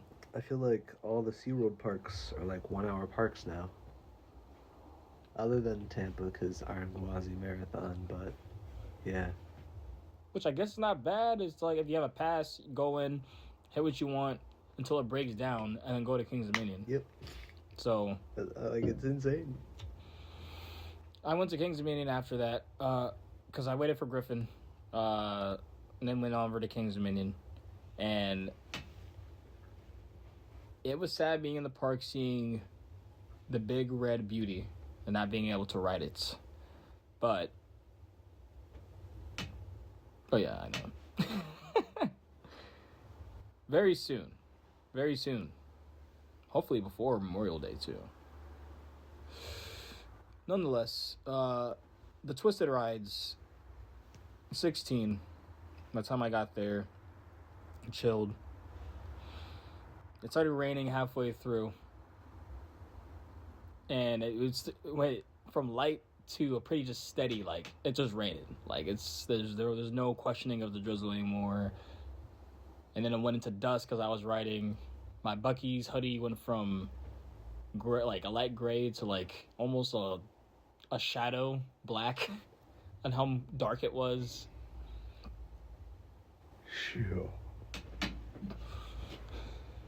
That definitely made my day because I was definitely like Busch kind of was a very much of a downer. Now I'm here with learning about the new ops, some returning ops at Twisted, catching up with them and getting men lock rides. It was like, men lock rides on Twisted never fails, man. It just never fails. It's like all reliable. And then at the very end of the night, like my last ride, I was able to get a dusk Zen rain ride. I was really popping off going up the chain lift. I was like, this is a weird experience. Like, it felt like I was in a point of view video. Yeah. Because of like where they're like have it all mounted in the back, showing the back row point of view. Because I've never got a Zen ride in any coaster before, and like the experience that it was, I'm like, that was awesome. I didn't know that was your first Zen ride. That's cool. And then the conditions that it was too, had like that dusk perfecto rain. Muy bien. So I was like, let's go. And they weren't stapling that night either, so I was like, this is perfect. Coming on to, what did we go? Thursday? Wednesday? For Six Flags America? I think it was Wednesday. We show up, and it's already a Six Flags day because they're parking us for some reason further in the back of the park. So clueless. When I would say the whole front of the parking lot is open. Yeah. Literally. Nevertheless, we rode Wild One. I rode 3 times. He rode twice. We got Batwing and Joker Jinx. Yeah. Mid. Batwing is good. It is very good. But it's uncomfortable. How many seats were not working when we went? Dude, they were literally... It was so bizarre. They were like there was so many just random seats on the road just not working. Like, you had to like... That ride was in shambles. Yeah, like... And then Wild One... we're thinking it needs to warm up after just the off-season refurbishment, all that stuff. Apparently it's trimming before you go into the helix. Yeah, at the very end. Maintain the ride structure, but then it's not fun. So I mean, it's still good. It's just like the helix is still good. It's just not what it was last year, at least right now. And then Joker Jinx, I still like with it not having a mid course. That second half actually has some oomph. Yeah, I mean it's a premier spaghetti bowl at the end of the day. That's why it's like mid. Uncomfortable, but it's like a spider.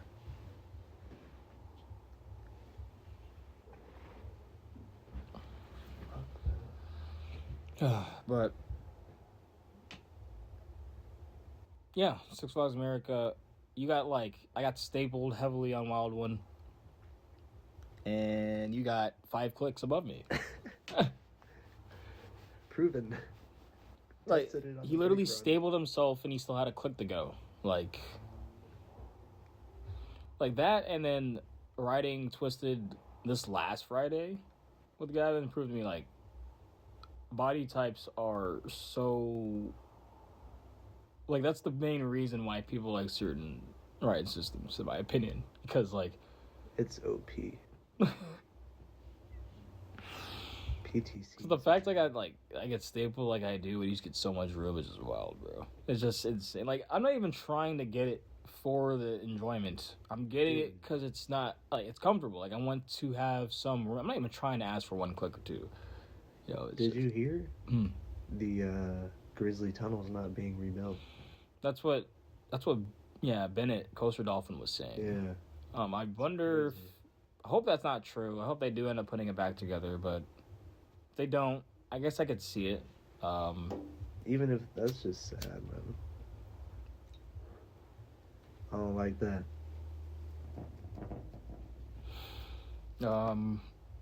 But yeah.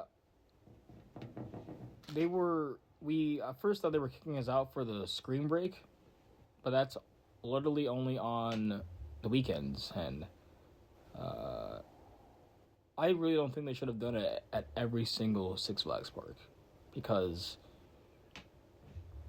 from what we saw, there's no $30 is not worth maybe 10, like maybe 10 free. And I still wouldn't go. They were only operating Roar and freaking Firebird, bro. It was Roar, Fire. It was it was Firebird and Joker's Jinx. So bad. Yeah, that's what. I wouldn't go for free. They couldn't give me tickets, and I wouldn't go. Like there was essentially just like that's how much of the park was open. Bro. Only on weekends for the screen break, which is from 7 to 10. Which is apparently they're bringing it back for the Six Flags parks for spring break, and yeah, at least in America they should have just not have it at all. I'm sorry, but you have freaking Firebird, Joker's Jinx, and 2 mazes, $30 for 3 hours. You could not pay me to go to that. It's very bad, very bad. Yeah, our Six Flags day was very Six Flags. Superman, we're hoping opening before Memorial Day, around then. But it wouldn't surprise us if something happens. But who knows? Who knows? But otherwise, very Six Flags day at Six Flags America. It was just an hour of why are we here, and we got Popeyes after, and that was chill. But yeah, so that Friday, I went back to Busch Gardens and Kings Dominion. So I went with Gavin. And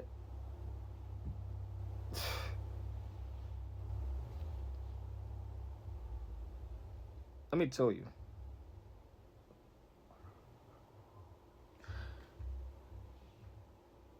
Busch Gardens was a better day, but I'm just going to throw it out here. I'm just throw it out. Pantheon is the new volcano of Virginia, right? Yes. Okay. And not in the good way. Not like how people go to the park and they know the park because of volcano, and the different ride experience because of reliability issues. I thought I was bugging when I was having anxiety driving to the park and being like, I don't think the ride will be open. When I saw it running, I'm like, oh, okay, it's running, no sweat. It was, the highest was 10 miles an hour gusts, or winds. We rode everything after Pantheon twice. We should have just stayed at Pantheon at that point, but there was a little bit of a line because everyone wants to ride Pantheon because they probably feel the same way we do. It's hard to get on the damn ride.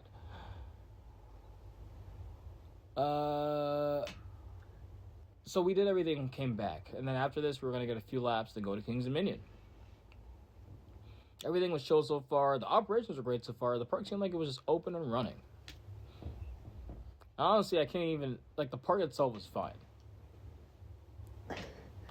It's more so as soon as we're about to get on Pantheon, and the winds... Like, you guys probably can't even hear the winds, but they were just like this essentially right now. And then they say the ride goes down for winds. We were next to ride, and I'm like, alright, let's just go to Kings Dominion. This sucks. But... The whole time, as I'm walking out the park, I'm just finding it funnier and funnier, though, because I'm looking and talking to Gavin. I'm looking across the midway, essentially the same ride. As a shit post, 10 pesos, not the same ride, but like a multi-launch roller coaster. Not down for wind. And I'm getting in the car and I'm laughing. I'm like, so you're telling me every single roller coaster in Virginia is open right now, besides Pantheon, because of non-existent wind? That's when I was like, this... If C's were actually cared, I would be pissed, but they probably don't care. They're probably just taking people's money and just saying, here, roll the dice, you have a pass, come back anyway. Like, it's just they so... don't care how the parks actually operate. It's just so bad. Like, I don't get, like, what wind was causing those. I'm like, you're telling me I could have rode Intimidator the same day, and I would have been fine. I feel like that's the downside. They don't actually care. Like that is we're just complaining because the average guest wouldn't be in, No, because the average guest I hear when I'm in line are saying, you should have seen, we were riding Apollos and I looked and I saw people were getting into the plaza finally. I told Gavin because he was riding the Wing Seat and the Apollos, and the guest next to me, really? I've been waiting to ride that ride all last year. Because it was always closed. How many people I hear when I, seeing, wow, why is this ride closed? GP, just people guess in the park. But, it's because, bruh, everyone's just, an NPC. So, the parks don't actually care. It's just us as enthusiasts that are annoyed the ride won't operate. It's that's literally on ornament. What makes me more mad, it's I make the time, alright, I'm giving you guys a chance to ride this ride I don't find to be amazing, but I'm going anyway, experience your park. It's only in rare cases where people actually care, whenever, Magic Mountain really tried to get Colossus open for us and stuff like that. On just, an average day, they don't give a shit if Pantheon operates 10% of the day. They don't care. No, they said, we had it from 11:30 to 2. That's enough. They literally, they'll send maintenance over, but, at the end of the day, they don't really it was bright, sunny, 65 degrees. That's kind of just, the downside of it, I feel like. I think some parks are better at it than others, but, they really don't care. And the reason I say that is because there were so many times I was waiting in Volcano, and I'd be like, I'm waiting in this 45-minute line. I'm probably not going to ride. It's 50% chance.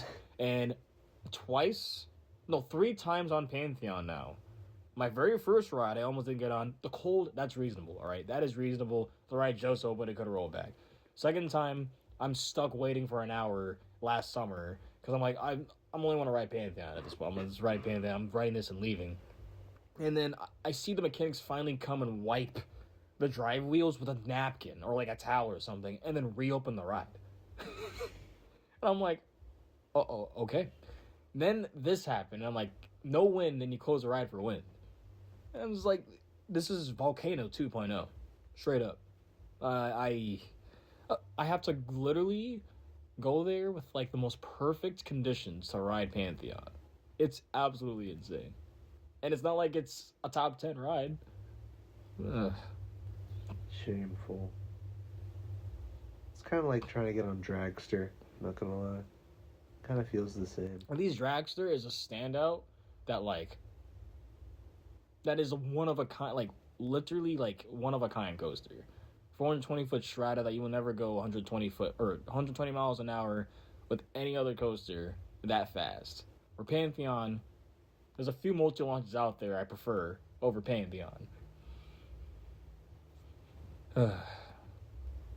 Yeah, I don't know. I doubt they're gonna do anything about it. It's just, and it's funny because I heard that, oh yeah, they improved the wind last year. It was like, yeah, it doesn't really go down for wind anymore.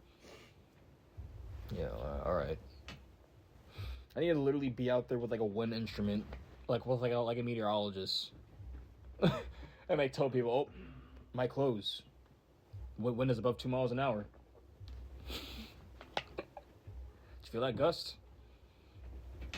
Yeah, anything over above 5, you should be cautioned for Pantheon. That's all I'm saying. 5 miles an hour winds.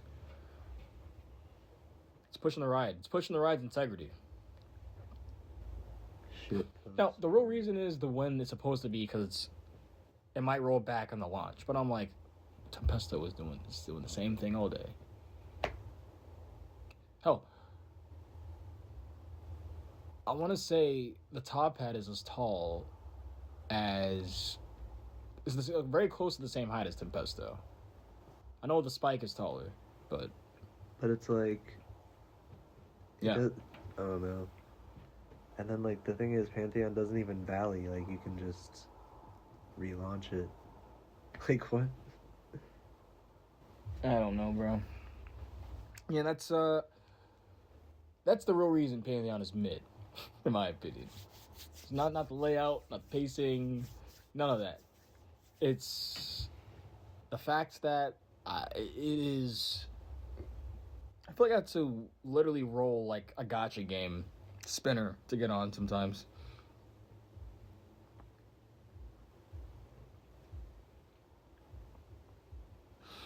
Well, so we get to KD after. And as we got some grain and grill. Yes. Walk towards Twisted. We both got the honey oats and pork. Just full on fresh honey oats and pork and mac. Just all there. Dude, I need to make a trip up there real quick. Because they're just always prepared with that. Twisted didn't have a line, you would think. So it was in the station, right? And this is where I think we give the Twisted Ops a little too much slack.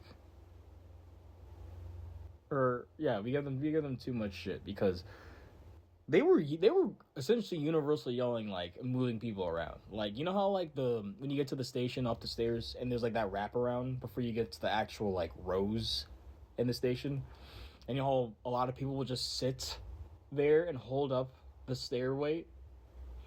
The ops were over the intercom hey, you can keep moving. There's open rows. You can keep moving. And I'm just yo, thank you, man. Thank you. Because there were so many times the line gets big and just so long because of that. Yeah. It goes down the metal just for no reason. So that was moving because of that. Essentially, the ops were trying as much as they could with their single train operations, right? And there were people trying to take on vapes. There were people trying to say they had straps for their glasses, but they didn't have straps for their glasses. And, it was just so many things. It was a train where 2 people had to get walked. One on the front, one on the back. So that made a 4-minute operation. All this on one train. And it's we can only give the ops so much shit because I'm looking at them and they are trying to be fast. They are trying to be fast. But with only 3 sometimes on the station, all that stuff happening, them being Hawkeyes, telling people to just following the rules. We were talking about this before the cast. You really can't expect a resort level experience with operations at a regional theme park. Yeah. For what they are, I would say they're they're doing a great job. Like, what's up? But yeah, like I'm seeing the struggle is all. Like I see the struggle. Ops are some of the unsung heroes of the parks. I would say mechanics are the biggest unsung heroes, but regardless, so many that was happening, and we got 3 rides, and then ended up going home. But that night they were stapled in. Until my last ride, I finally got them in luck with an op that knew that she's been there, so she knew like you could just pull up. It's all cool. But yeah, almost every other op, there was like you couldn't choose left or right. You were essentially just hoping that they didn't push down too tight. And yeah, I got pushed down 8 times on one. It is the most that was the most I've ever been stapled on a coaster.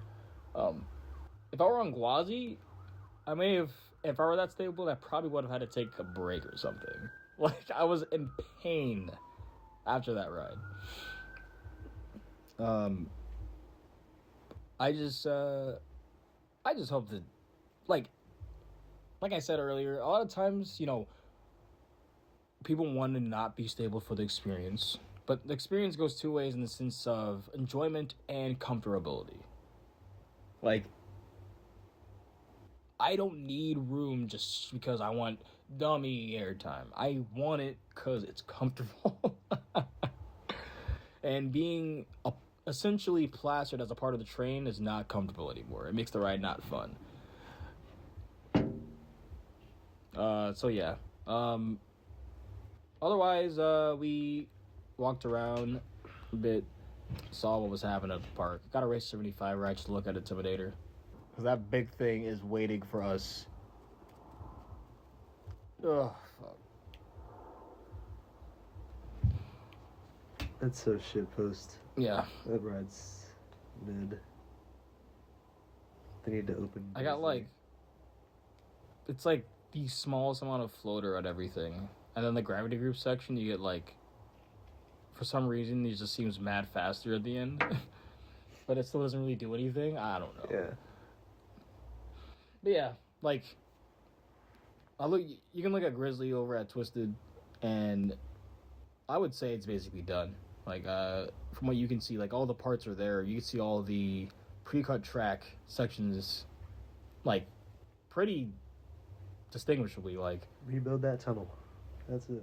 Please. Rebuild that tunnel.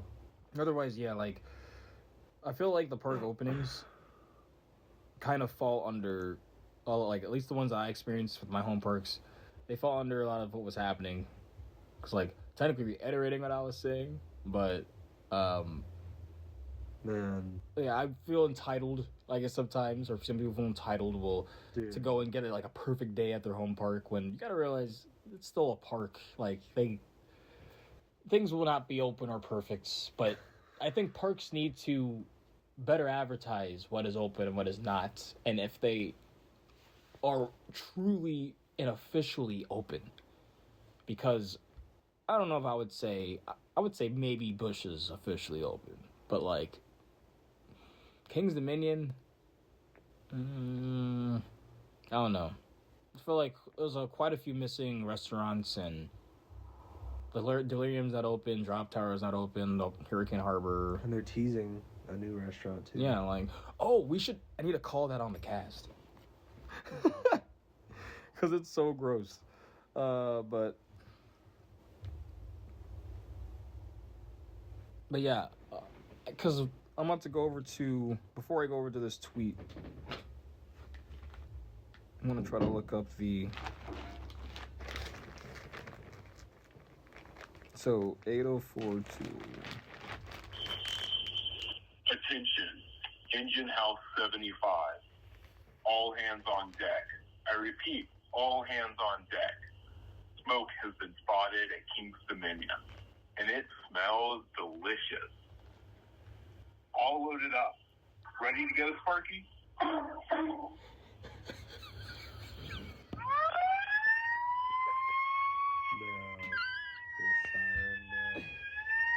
The dog bark.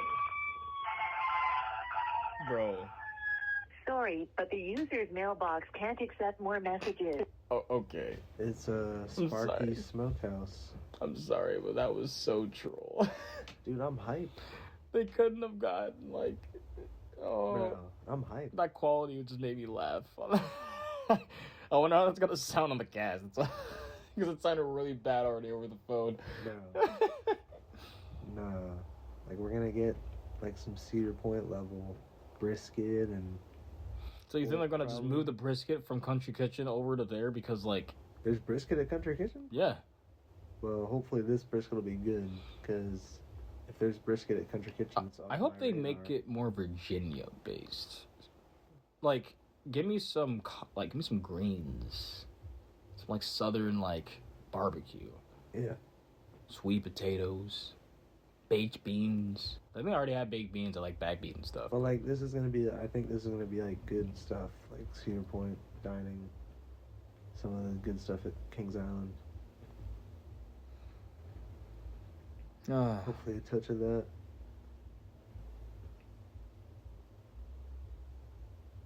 But yeah. Going on to park openings. Great Adventure is kind of one of those... I mean, and they have had quite a bit, happen with the storm, but they were basically...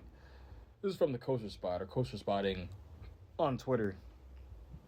But he was saying when he was there, I think it would be beneficial if you let your readers know the sad state of operational coasters at Six Flags Great Adventure.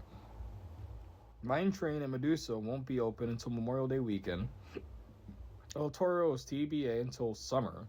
Nitro, Batman, and Little Devil have yet to open this year. So yeah, that leaves very little ride lineup for Great Adventure. Still probably like 7 coasters though. Yeah, but when parks do say they're open and they're like this, they're like half open. It really does, like, you go to the park, you're expecting the park to be open. And when you have it like that, it's just, you don't get to experience a lot. Because I would say not everyone is like us, where we just ride. I feel like Jersey a lot Devil, of people don't, like, even get to all the rides in one day because they move at such a slow pace and they stop and they eat. And yeah. they'll only get, like, maybe 10 rides, so realistically they're only missing out on, like, a few extra rides that aren't open. But still, I get what you mean. Yeah, I feel like... I'm sure they're missing flats right now, too.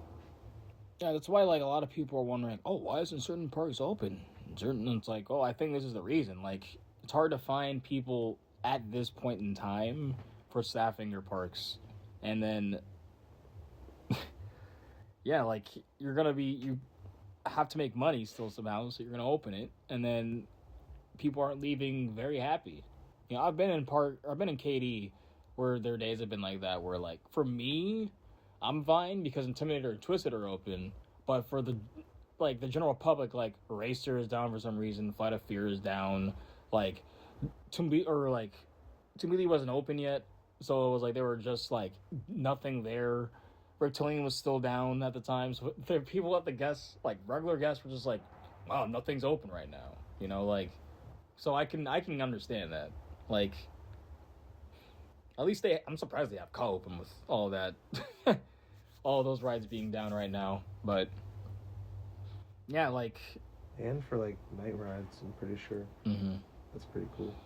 But basically, what I've noticed a theme, a lot of parks, since there is a waking up period, where it's, like, almost they're groggy, they're like, oh, yeah, gotta remember how to operate a park again, whether it's their own fault or not.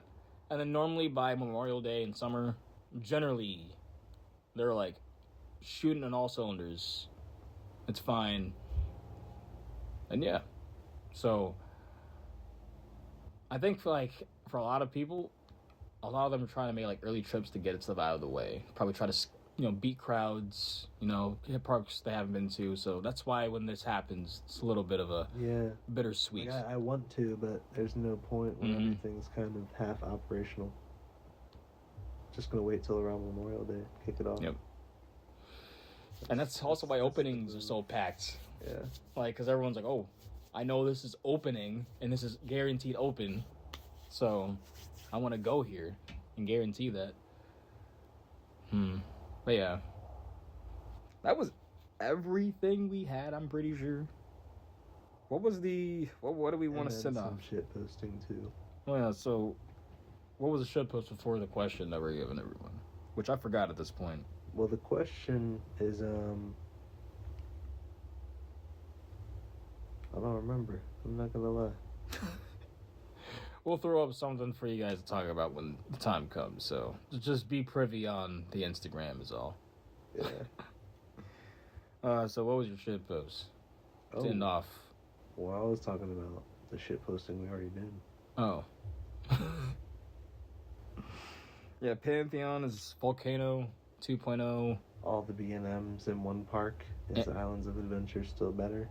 And a whole section, well, it wasn't that much cut, but a section cut because I'm a dumbass and high and forgot to not say something on the cast. So, yeah. It was a lot. Catch you guys with... There'll probably be some more redonkulousness. It'll probably be light for us trip-wise, though. Because, like we were just saying, we really went to the park just for, like, trip reports and, like, we have a cast. But, like, now that I have gone and know the status of them for the time being, I have no reason to go to them until they're actually, like, open for the summer. Next month. So... Probably. Yeah. We'll see what happens. Maybe... Actually, I might be going on a Saturday. Because I think BCS is meeting up there. But I don't know. I'll have to see. Yeah. Because otherwise I think I'm only going to Carowinds and Kennywood in May. So, there really won't be anything for me until then. So just be looking out on the news, sad. And looking at more ArieForce raving. Yeah. Yeah, get down to ArieForce One if you guys can, because I'm hearing nothing but absolutely excellent and rave reviews from that ride. Stumbles of Fun officially got put up, the sign up. So go ahead and sign up for that. We're trying to go. So, probably going to be a part of that big mega trip we're trying to do. So, if you are interested, if you're a BuzzBars fan, if you've never been to a BuzzBars event, I mean, almost every event that they have, we will try to advertise because their events are one of a kind. Like, they're must-go-to events. Even ones like this where you think, it's Worlds of Fun, why would I? They make you feel like you should have went to this event. Yeah. So... Great company, great times, great vibes. Go ahead and sign up if you're interested. I'm pretty sure they have... I'm not sure they have the full itinerary yet, but... Working on it. Yeah, be expected to have some cool things in the works, because they always somehow come up with some of the coolest experiences in these places. You know what's crazy is like 3 or 4 meetups are happening that weekend. It makes me so mad because I'm like... It like speaks on how the hobby is growing. Yep. I mean, I will say a testament to that because for the longest time when I was growing up, only events I would see was like maybe an Ace event. Maybe like on one other event. Ace events are the most dead events. All the other clubs are way bigger now. That's crazy. Yeah. That is kind of crazy. I mean, I will say each club kind of has their own sort of vibe, some sort of... They have their own message, their mission statement of what they ride coasters for, the hobby. But yeah, like seeing all the different number of meetups that are lined up now, and you actually have to be like, damn, I have to choose now. It's not just, so cut and dry. It's bittersweet because I want to go to all of them, and it sucks I can't see everyone, but, like, damn. we're really like, a hobby now. Like, we're actually... It really is come to the point, though, where I go to a park, and I do see a doozy, like, at least once. Yeah, of course. Like, I mean, even out of America, where we saw a coaster dolphin, like... Well, and the thing is you're a thuzy, so you're going to gravitate to the same spots. Yeah. Yeah. You're bound to. If there's one there, you're bound to see him. This is how it is. So, that is officially the end of it all. A lot of just talk and chilling. Another live one. Both of us here together. Good We have the vibes. 2Js. And now I need some snacks. I don't know where I'm going to get it, though. I'm going to have to go to Sheets. Jealous. Who was I listening to that... Oh, yeah, the Dorney Park, like, PR guy. Because he's from Pincy. And he was saying, because he likes the coffee, he's a Wawa guy. But he understands the Sheets. He understands the Sheets crowd. Like, he understands if you like that... He says, quote-unquote, if you like that dirty food. Sheets upset me, man. They took away my fried pickles and replaced it with pickle fries. Excuse me? Sheets took away fried pickles and Why did replaced it with pickle fries, and I've been a little bit upset ever since. Why would they do that, bro? That's why. That's Why would they do Buc-ee's that? is just the best. They stick to what they have. And they just keep at it. Buc-ee's would never let me down like that. Now, I will say, that's the one thing about Wawa. This is really tangent out of it. One thing about Wawa that, like, they have so many options, which is great, but they're all generally average. I think the only really good thing I get from there is, like, the quesadilla. Sheets is elite. But, like, generally speaking, yeah. There's a lot of quesadilla would options. slap. Have you ever had their French toast sticks? Bruh. The Hell best, yeah. like, snack that... Oh, it's so good, bruh. Okay, yeah. We didn't even... I need to plug the... Follow us on Instagram at the High Rollers DMV. And then our personal Instagrams at Westhower Coasters for me. And old line airtime for me. And then if you want to look at this in a video format, or we'll soon, we'll have to talk about it. Really just yell at us if you want us to actually put up cameras and see us smoke and talk about coasters. But regardless, if you want to listen to the podcast on YouTube, where it's at my YouTube at Westhower, and then all the socials for everything else will be there, and Spotify at the High Rollers, and it should be one of the first ones you find, so which I find pretty cool. Catch y'all in episode 14. This one didn't seem too unlucky, but we'll see. See you next time. Peace out, y'all. Stay homie.